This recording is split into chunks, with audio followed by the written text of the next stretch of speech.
The US and Iran are now on a road to diplomacy, but almost 6 weeks of fighting has created a bumpy ride for motorists.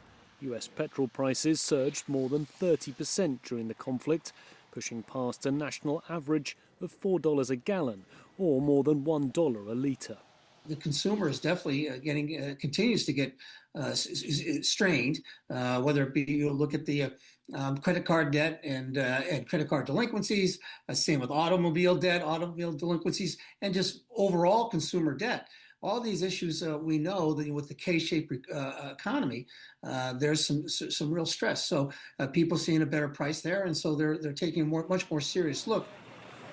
Used EV purchases saw a first quarter jump of 12% year on year, helped by hundreds of thousands of car leases expiring, meaning cheaper second-hand EVs entering the marketplace. But tellingly, the amount of new EVs sold in the first quarter fell 28%. It came after the Trump administration withdrew the $7,500 tax credit, which the Biden administration introduced to incentivize Americans to buy electric. And for many Americans, a lack of charging stations, elevated electricity costs, and higher insurance premiums simply make EVs less attractive. A lot of the advantages that you want to get from an electric vehicle are somewhat offset by the disadvantages. And I think a lot of Americans, at least in this environment, whether it's the loss of tax credits as the carrot to get you to buy, or the loss of regulations and fines as the stick to make automakers produce them, I think Americans are just more conservative about moving toward electric vehicles. And a ceasefire may now be a further roadblock for EVs. Gasoline prices will come back down.